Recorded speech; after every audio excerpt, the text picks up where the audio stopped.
Welcome to BSc physics and statistics classes. First paper section A का आपका real analysis BSc final year के लिए।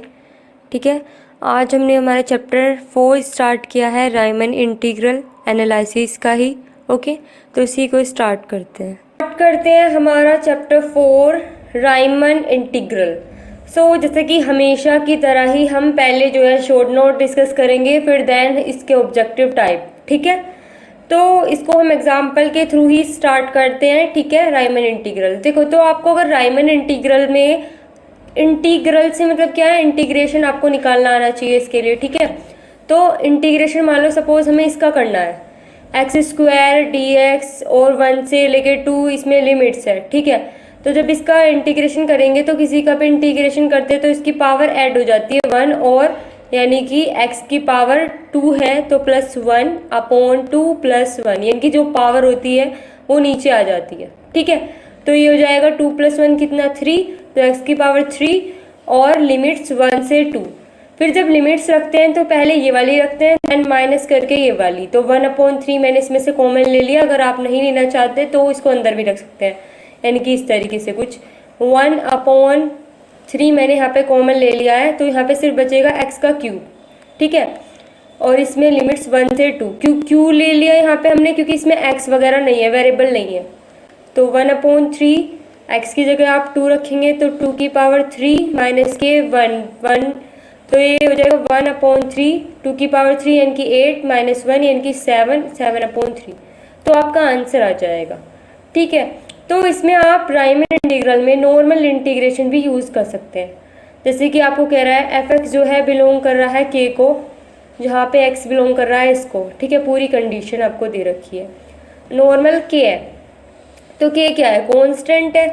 किसी भी कांस्टेंट का इंटीग्रेशन करते हैं तो वो क्या आता है, उसके साथ वेरिएबल और ऐड हो जाता है। तो आपको इस चैप्टर के लिए अच्छे से इंटीग्रेशन आना चाहिए। ठीक है, तो देखो जब इसका करेंगे k dx है यहाँ पे, तो जब किसी कांस्टेंट का इंटीग्रेशन करते हैं तो वो वेरिएबल और आ जाता है वहाँ पे। तो x और लिमिट्स आपको दे रखी है a और b, तो a और b, और मैंने जैसे कि आपको बताया अपर लिमिट में से लोअर लिमिट माइनस करेंगे, तो x की जगह एक बार b रखेंगे, एक बार a रखेंगे माइनस, तो b माइनस a। तो कुछ इस तरीके से आंसर आ जाएगा। नेक्स्ट एग्जाम्पल है, अगर आपको f(x) दे रखा है इस तरीके से और इंटरवल्स दे रखे हैं, तो कैसे करेंगे, तो इसका इंटीग्रेशन करेंगे और लिमिट लेंगे 0 से 1, 0 से 1। तो x का इंटीग्रेशन करेंगे तो x की पावर क्या है 1, 1 में 1 ऐड करेंगे अपॉन 1 + 1, तो ये जाएगा x²/2, और लिमिट लगाएंगे 0 से 1।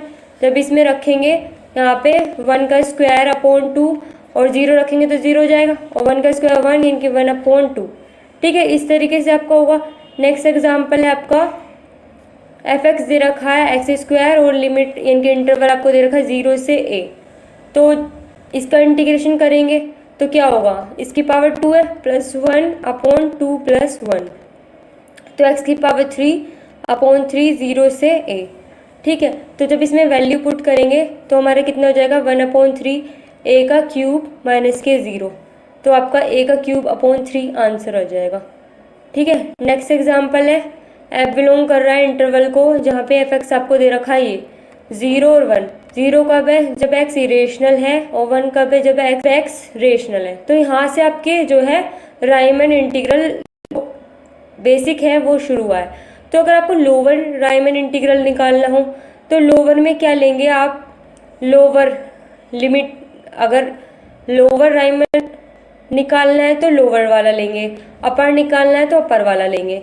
तो कैसे, लोअर लिमिट 0 से लेके 1 तक, limit n tends to infinity lower limit, और तो ये कितना आएगा 0, क्योंकि आपका लोअर क्या है वो 0 है, तो वो 0 आएगा।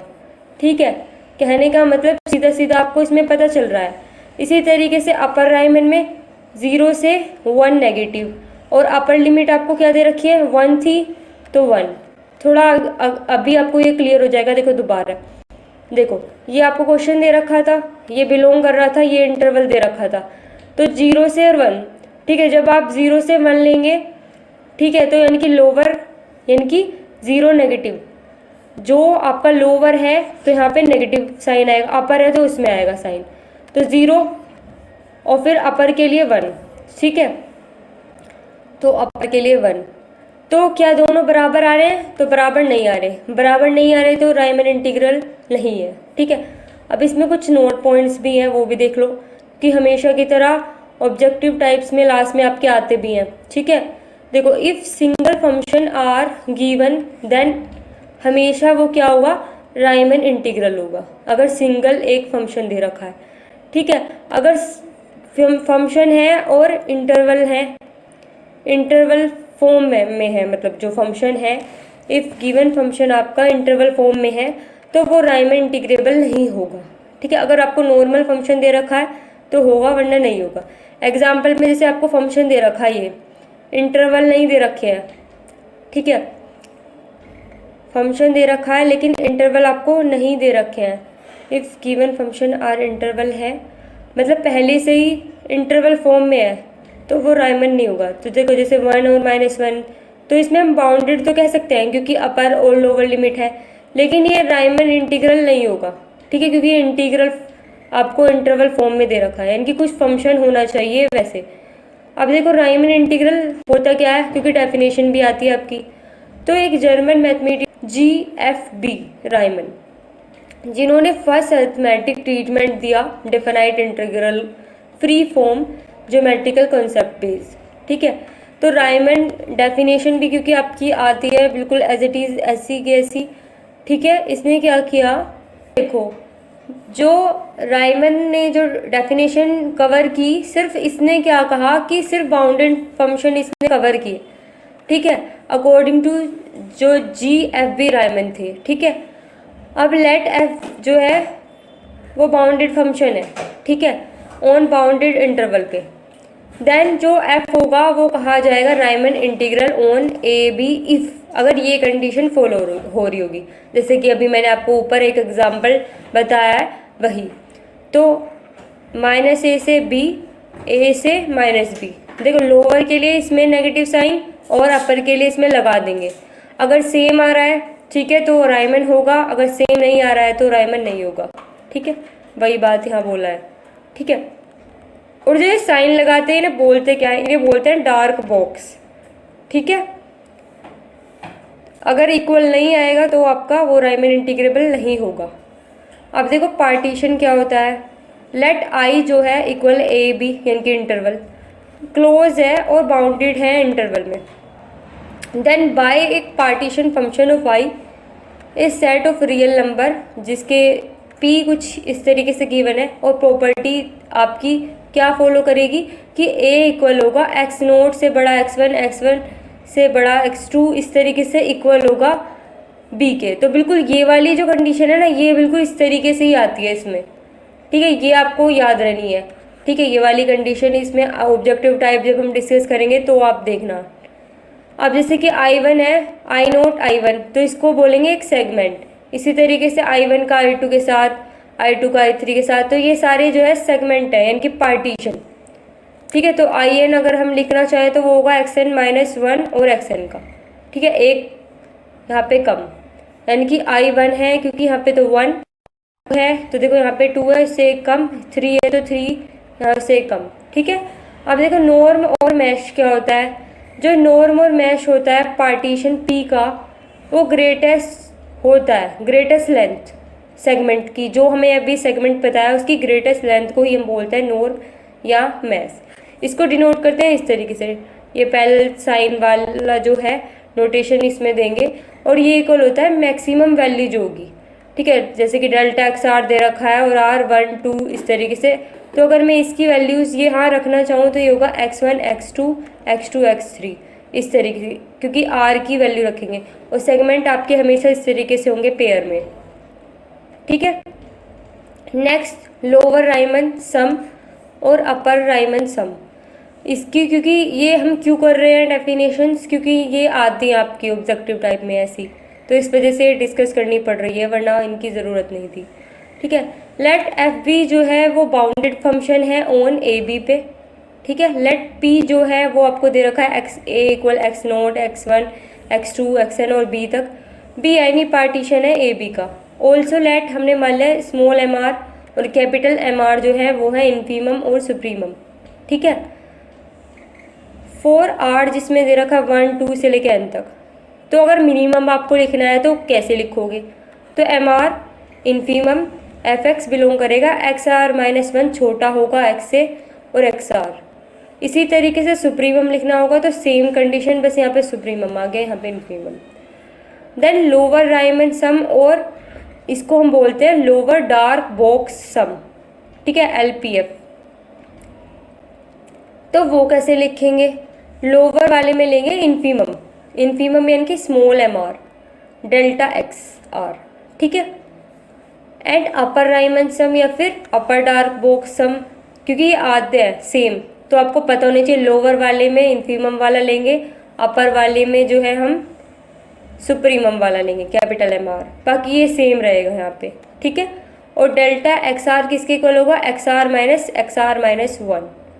ठीक है, अब टाइप 1 जैसे कि सिंगल फंक्शन आपको गिवन हो, क्वेश्चंस की अगर हम बात करें तो देखो सिंगल फंक्शन अगर आपको गिवन हो तो एफ एक्स जैसे ये दे रखा है एक्स की पावर 3, तो एफ डिफाइंड है, ये इंटरवल दे रखा है यानी कि लिमिट्स 0 से a। तो अगर मैं इसका इंटीग्रेशन करूँगी नॉर्मली, एक्स का क्यूब करेंगे इंटीग्रेशन, तो एक्स की पावर 4 हो जाएगी +1 अपॉन 3 +1 यानी कि हो जाएगा एक्स की पावर 4 अपॉन 4 0 से a। 1 अपॉन 4 को मैं ले लिया तो a की पावर 4 माइनस 0, तो a की पावर 4 अपॉन 4। ठीक है, अब अगला है रिफाइनमेंट। तो ये क्या होता है, पार्टीशन में ही पी स्टार लिख देते हैं, पार्टीशन पी स्टार को ही हम रिफाइनमेंट बोलते हैं या फिर इसे कॉमन रिफाइनमेंट भी बोलते हैं। तो पी स्टार ये आपका बहुत इंपॉर्टेंट है, ये इसी तरीके से आते हैं ये। ठीक है, पी स्टार इक्वल होता है P1 और यूनियन P2 के। देखो आपका क्योंकि इसमें ऑब्जेक्टिव टाइप है तो आपको हर पॉइंट अच्छे से नोट करके रखना है माइंड में, क्योंकि सेम एज इट इज आता है तो इसमें आप नंबर भी काफ़ी अच्छे गेन कर सकते हो इसलिए। ठीक है, नोट पॉइंट ये अभी आपको बताया ही मैंने, लोअर वाला होगा तो इन्फीमम लेंगे यहाँ पे, अपर होगा तो यहाँ पे सुप्रीमम लेंगे। एम आर छोटे वाला इन्फीमम वैल्यू है, capital M R supremum value है। ठीक है, हम नोट पॉइंट देखते हैं। Let F be a bounded function है जो कि डिफाइंड है ए और बी इंटरवल पे, और एम और एम इन्फीमम और सुप्रीमम वैल्यू है ए बी में।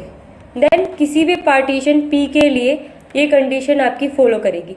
तो देखो ये कंडीशन बहुत इंपॉर्टेंट है, ये ऐसी के ऐसी आती है। तो आपको स्मॉल वाला यानी कि इन्फीमम सबसे पहले लेना है, फिर लोअर, फिर अपर, फिर सुप्रीमम। तो ये कंडीशन आपको इसी तरीके से याद कर ली, क्योंकि बिल्कुल इसी तरीके से ये आई हुई है।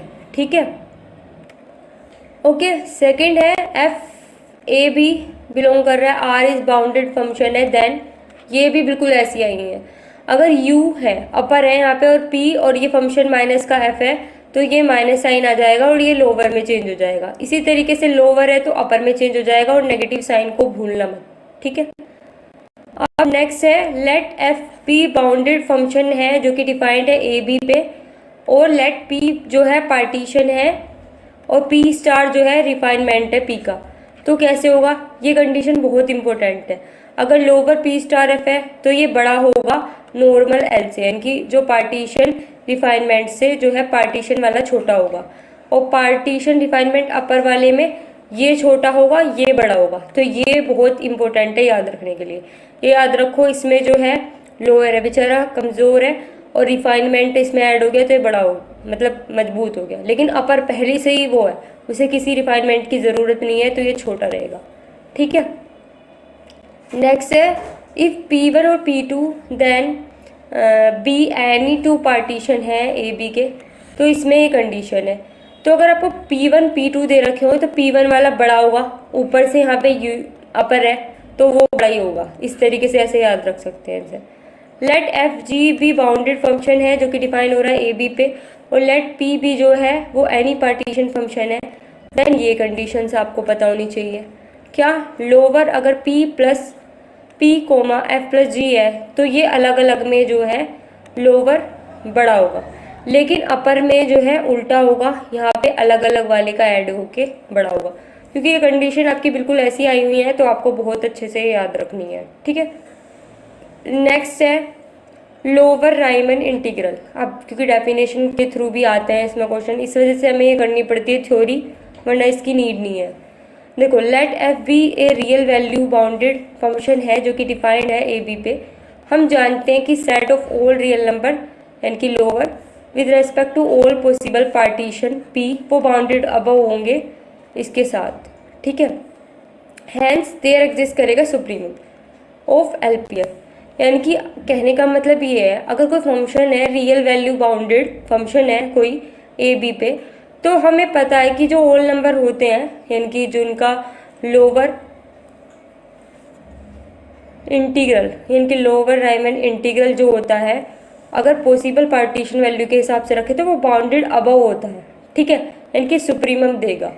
अगर लोअर राइमन इंटीग्रल यानी कि lower R integral of F किसी भी इंटरवल में है तो वो सुप्रीमम देगा ओवर ऑल पार्टीशन फंक्शन में, ठीक है। और इसको डिनोट करते हैं हम इस तरीके से, ठीक है, ये यहाँ पे ये सुप्रीमम। अब अपर में इसका उल्टा होगा, अपर वाला क्या होगा, इन्फीमम के रेस्पेक्ट में देगा, तो इन्फीमम के रेस्पेक्ट में देगा तो कुछ इस तरीके से होगा, the upper Riemann integral of F over A B is infimum of upper over all partition function जो कि बिलोंग करेगा, और इसको इस तरीके से डिनोट करेंगे, ठीक है, क्योंकि अपर वाले में हम यहाँ पे ऊपर सुप्रीमम नीचे इन्फीमम, ठीक है, ओके। नोट पॉइंट है कि अगर आपको ये दे रखा है तो आपका ये वाला बड़ा होगा, इसमें ऊपर सुप्रीमम में डार्क बॉक्स आएगा। इसी तरीके से अपर हाफ में ये इससे बड़ा होगा, यानी कि ये कंडीशन आपको याद होनी चाहिए। अगर अपर हाफ है तो इसमें एफ प्लस छाई वाला बड़ा होगा, और अगर लोअर हाफ है तो उल्टा होगा, ठीक है, ये इससे छोटा होगा। लिमिट जो होती है वो ये है आपका सिंबल, इसका था भी ये हमने पढ़ा था, ये आपका सिंबल जो है मैश नॉर्म का था, मैश नॉर्म, ठीक है। तो फिर इसमें क्या होगा, एलपीएफ इक्वल होगा ये और यूपीएफ इक्वल होगा ये, ठीक है, कुछ भी नहीं है, डार्क बॉक्स का अंतर है, लोअर में नीचे वाले पे लगेगा, अपर में ऊपर वाले पे, ठीक है। आर इंटीग्रेबिलिटी क्या है, वही अगर आपका ये बराबर आया तो राइमन इंटीग्रेबल होगा, अगर बराबर नहीं आ रहा है तो राइमन इंटीग्रेबल नहीं होगा। नोट पॉइंट क्या है कि नेसेसरी और सफिशिएंट कंडीशन क्या है आर इंटीग्रेबिलिटी के लिए, बाउंडेड फंक्शन जो है R over is that for every, इसमें ये कंडीशन आपको पता होनी चाहिए कि छाई से बड़ा होगा 0, देर एग्जिस्ट करेगा एक पार्टीशन फंक्शन, देन ये आपका ये कंडीशन फॉलो करना चाहिए, ठीक है। ये कंडीशंस आपको बहुत अच्छे से याद रखनी है क्योंकि इस पेपर में आपको ऑब्जेक्टिव टाइप में कंडीशंस ही आपको आती हैं, ठीक है। नोट पॉइंट और देख लेते हैं, एफ जी आर जो है बिलोंग कर रहे हैं, एफ जी बिलोंग कर रहे हैं आर को ए बी में, देन एफ प्लस माइनस जी भी बिलोंग करेगा। एंड अगर इस तरीके से कंडीशन है आपको तो इसको हम इस तरीके से लिख सकते हैं अलग अलग करके, ठीक है। नॉर्मल सी बात है, अगर हम किसी का इंटीग्रेशन करना हो अगर हमें ये, तो हम इनको अलग अलग भी लिख सकते हैं, तो वही प्रॉपर्टी यहाँ पे अलग अलग करके लिख दी है, ठीक है। अगला है second property, if F belong कर रहा है आर को ए बी और जी बिलोंग कर रहा है आर को, देन एफ जी भी बिलोंग करेगा, सिंपल सी बात है। इफ एफ बिलोंग कर रहा है आर को, देन इसका मॉडुलस भी बिलोंग करेगा आर को। चैप्टर में कुछ ना कुछ थ्योरम जरूर होती हैं, तो इसमें fundamental theorem of integral calculus कि let F be a continuous function है ए बी पे, और लेट फाई जो है एक डिफरेंशिएबल फंक्शन है ए बी पे, such that phi dash equal होगा एफ एक्स के और एक्स बिलोंग करेगा इसको, तो देन आपकी ये कंडीशन फॉलो होगी क्या कि इंटीग्रेशन ए से B F X D X equal होगा फाई बी माइनस के फाई के, ठीक है। ये आपकी फंडामेंटल थ्योरम है। फर्स्ट मीन वैल्यू थ्योरम क्या है, लेट एफ बिलोंग कर रहा है आर ए बी को, देन देयर एग्जिस्ट करेगा एक नंबर म्यू जो कि लाई कर रहा होगा पाउंड एम और कैपिटल एम के बीच में, सच दैट, तो आपकी ये कंडीशन फॉलो होनी चाहिए। मोर ओवर अगर एफ कंटिन्यूस है तो आपकी ये कंडीशन फॉलो होनी चाहिए। तो ये कंडीशंस आपको याद रखनी है अच्छे से। बाकी अगर आप नोट्स बना रहे हैं तो बहुत अच्छी बात है, ठीक है। क्योंकि खाली जो हम ऑब्जेक्टिव टाइप करते हैं उससे काम नहीं चलता है, ठीक है। अगर आपका पूरा चैप्टर कवर हो रहा है तो फिर ऑब्जेक्टिव टाइप आप कोई भी आए कैसे भी आए आप वो कर सकते हैं, ठीक है। तो इसलिए अपने नोट्स बनाते हुए चलें, क्योंकि पहले आपको इनका रिवीजन करना है, देन आपको ऑब्जेक्टिव टाइप का रिवीजन करना है। अगला है बोनेट मीन वैल्यू थ्योरम, और सेकंड मीन वैल्यू थ्योरम भी इसे बोलते हैं। तो लेट अगर जी बिलोंग कर रहा है आर को A B, and let F be जो है वो मोनोटोनिक है एंड नॉन नेगेटिव है ए बी पे, then for some chi on ईटा जो है बिलोंग कर रहा है ए बी को, तो आपकी ये कंडीशन फॉलो होनी चाहिए। क्या? ए से B F X G X D X equal F A बाहर ए से छाई जी एक्स डी एक्स। इसी तरीके से ये वाली है, इसमें एफ बी बाहर ईटा से लेके बी। तो आपको ये याद रखना है ए यहाँ है तो ए से छाई, लेकिन बी यहाँ है तो छाई से बी, क्योंकि यहाँ पे हमारा इंटीग्रेशन में यहाँ ए ही है और यहाँ पे बी है, तो सिर्फ यहाँ पे छाई आया है, यहाँ पे इसमें ईटा आया है और इसमें यहाँ पे छाई आया है। तो ये आपको याद रखना है, क्योंकि ये कंडीशंस ऐसी आएंगी एज इट इज़, ठीक है। यहाँ पे आपका चैप्टर समाप्त हुआ। नेक्स्ट वीडियो में हम करेंगे इसी चैप्टर के objective type. Okay, thanks for watching, like share subscribe. Okay, thank you.